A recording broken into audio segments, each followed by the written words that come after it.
Bonjour à tous. Dans cette vidéo, je vais essayer de vous montrer comment je m'y prends pour dépointer les parties rouillées du véhicule sur lequel je travaille en ce moment. Et je vais également vous montrer comment je m'y prends pour façonner les nouvelles pièces, donc en utilisant majoritairement la plieuse. Et je vous montre tout ça en vidéo. C'est parti. Voilà ce que ça peut donner une fois la pièce pliée et mise en place. Donc là, je pense que vous situez, on est à l'arrière du camion au niveau de la gouttière. Donc ça, c'est une pièce de tôle électrozinguée qui était évidemment plate à la base, et une fois qu'on a fait ses marques et avec une petite plieuse établie, enfin voilà ce que j'arrive à faire. Celle-ci elle y va plutôt bien. Alors il y a souvent des petits ajustements à faire et donc je la perce tant qu'elle est plate pour souder avec des points bouchons. Et ici ça m'a pris pas mal de temps avant d'arriver à avoir un résultat comme ça, parce que donc on voit que j'ai commencé là-bas, j'en ai fait plusieurs, j'ai fait tout ce côté là. Enfin au début elles étaient pas, celle-là elle y va vraiment plutôt bien.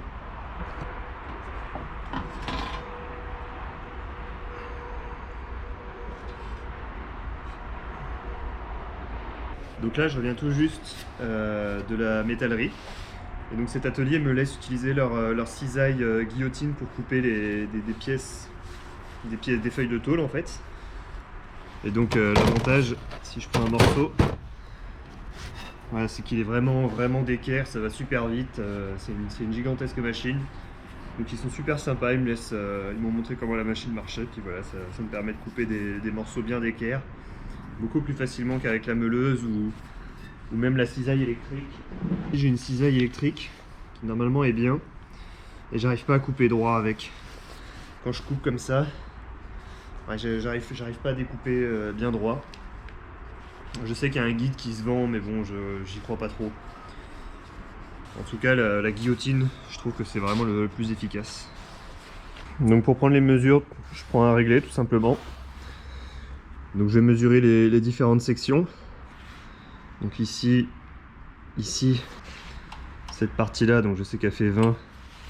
Ensuite la gouttière, donc comme ça fait 13, 15 de plat. Et un morceau de 11 mm qui remonte comme ça. Et donc une fois que j'ai pris toutes mes mesures, je vais les reporter sur un schéma assez simple comme celui-ci. Donc là je l'ai déjà fait. Bon, pareil pour tracer ces marquages, bon, on peut se dire c'est le truc bête, on peut prendre un crayon à papier, un feutre, peu importe. Moi j'aime bien quand même utiliser vraiment une pointe à tracer, parce que ça s'efface pas déjà. Donc c'est vrai que le crayon à papier il peut s'effacer. Là au moins une fois que le marquage est fait, on est sûr qu'il s'efface pas. Et en plus c'est vachement précis quoi. C'est vraiment une pointe fine. Donc le trait il est exactement là où on veut. Donc là j'ai fait mes marquages avec la pointe à tracer. On voit pas bien, il fait assez sombre là dans l'atelier, il y a des nuages.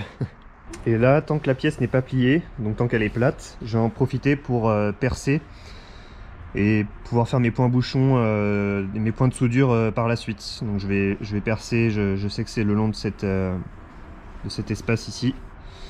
Alors moi je perce tous les 4 cm à 6. Mais bon là c'est... Je pense qu'il faut pas les faire trop éloignés, il faut qu'il y en ait suffisamment quand même. Faut pas non plus qu'il y en ait trop, c'est pas la peine. Donc moi je trouve que 4 cm c'est pas mal. Et je vais devoir percer également cette partie là.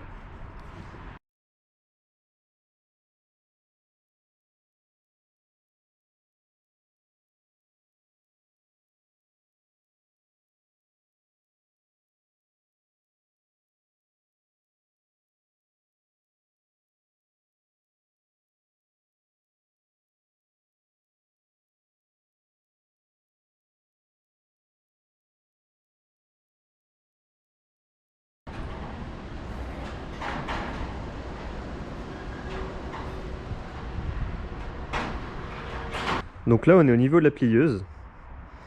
Et au début j'avais un peu de mal à positionner ma pièce par rapport au trait. Enfin, c'est-à-dire comment faire pour que le pli soit exactement là où le trait est en fait, enfin le milieu du pli. Souvent mon pli il était un peu après ou un peu avant. Donc, alors ça peut paraître logique ce que je vais dire, mais le pli va vraiment se faire là où est le bec ici, la partie supérieure de la plieuse. Et en fait ce trait là il vaut mieux le mettre un peu rentré dedans comme ça, plutôt que un peu sorti. Alors, ça peut paraître un détail, mais après quand on regarde, donc là je vais la plier, on va regarder. Quand on regarde sur le côté, des fois ça peut jouer à 1 millimètre, le pli il est un peu après ou un peu avant. Et du coup notre pièce elle y va pas comme on veut.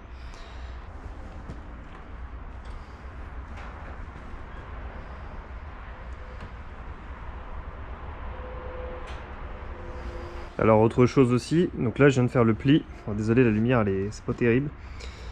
Je viens de lever la plieuse pour réaliser ce pli et on peut voir en fait, si on regarde la tôle comme ça, que le côté droit et gauche est un peu plus plié qu'au milieu. Peut-être parce que la prise de force elle est du coup à droite et à gauche sûrement. Et du coup voilà, ça reste pas bien plat. Donc moi ce que je fais du coup à la main, enfin normalement j'ai des gants, je le redresse un peu comme ça sur les côtés et ça le fait. Donc là voilà la pièce pliée. Et en fait, alors je sais pas si on voit le trait, mais là le trait il est vraiment au milieu du pli quoi. Il est vraiment au milieu. Si on regarde de l'autre côté, donc là on voit vraiment que le trait il est à l'endroit du pli quoi. Et donc là ce que je fais une fois que j'ai effectué un pli, c'est que je vais vérifier directement si l'angle est ok ou pas. Donc au début j'avais pris l'écartement de l'angle avec un rapporteur et j'essayais de vérifier directement au niveau de la plieuse si le pli était ok. Et en fait c'est vraiment galère et je trouve que juste en vérifiant au fur et à mesure que son angle convient par rapport, enfin directement sur le véhicule, c'est beaucoup plus simple. Surtout qu'en fonction des endroits, c'est pas toujours exactement le même angle. Donc là j'ai fait qu'un pli, donc on voit que je suis pas mal. Donc je vais continuer, je vous reprends une fois que j'ai plié toute la pièce.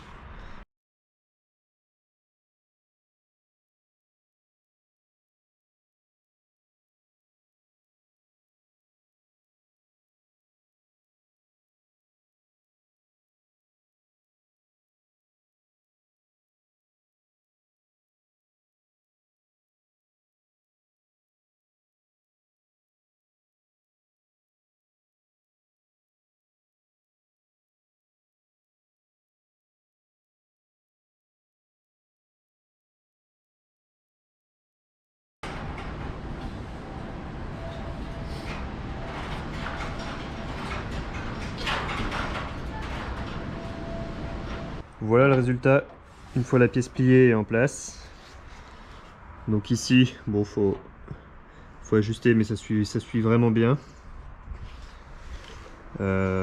Après, en fait, là on voit qu'elle est un peu en l'air.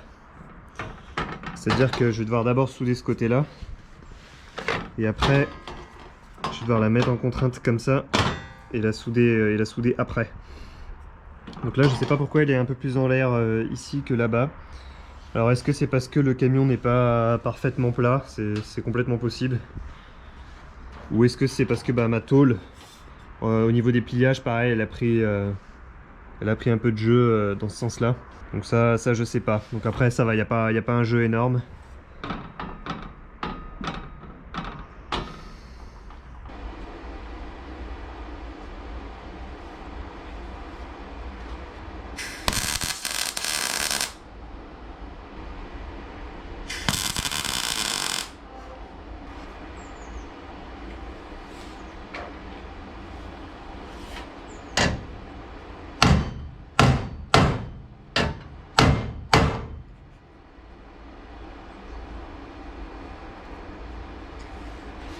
Peur qu'elle tombe. Donc voilà ce que je fais juste un pointage dans mes futurs points bouchons là, juste un petit point au cas où je dois ajuster. Là en y mettant des coups de marteau, je vais réussir à l'aligner ici, je pense, à mon avis. Et du coup là on voit qu'il est en l'air. Et là avec un étau, une pince étau, voilà, je vais le mettre un peu en contrainte. En vrai ça va, il n'est pas tant en contrainte que ça. Et je vais le souder comme ça. Donc voilà, la pièce est juste pointée là. Donc j'ai pas rempli les points bouchons, j'ai juste fait un petit point là dans le trou et dans les angles. Et là franchement elle y va plutôt bien. Là ça se suit bien. Si je regarde de l'extérieur, ici c'est bien à niveau là. Bon là il y a un petit, là c'est un peu plus enfoncé qu'ici, donc au marteau je vais sûrement réussir à le redresser.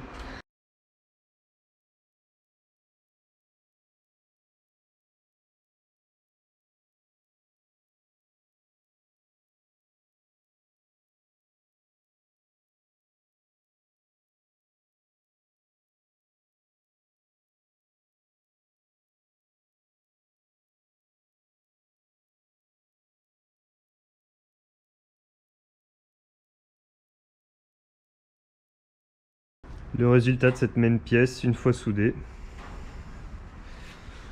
Point bouchon dans les trous. Point de chaînette sur les jonctions.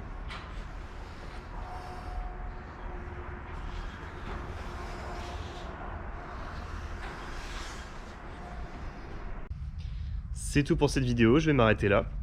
J'espère qu'elle vous aura intéressé, que vous avez peut-être appris quelque chose. Dans la vidéo, on a pu voir qu'au moment du pli, j'ai eu un problème de voilage. On voit que la pièce elle a pris une forme comme ça. Également, quand je la place sur le véhicule, on voit qu'il y a du jeu. Donc depuis aujourd'hui, ce problème a été corrigé en partie. Donc je vous garde ça pour une prochaine vidéo. Mais j'ai modifié la plieuse et voilà, sachez que c'est pas normal que la pièce se plie comme ça. Également, si vous utilisez Instagram, n'hésitez pas à me suivre et que ce genre de contenu vous intéresse bien sûr. Je publie régulièrement des stories, vous pourrez suivre la rénovation du véhicule plus au jour le jour parce que sur YouTube forcément on est en décalé. Également, si vous avez des suggestions, des critiques à faire sur cette vidéo, par exemple des scènes qui sont trop longues ou alors des points où vous auriez au contraire aimé plus d'explications, n'hésitez pas à me le dire en commentaire. C'est vrai que je débute un peu les montages et je suis ouvert à la critique. Donc je vous dis bon bricolage à tous et à la prochaine.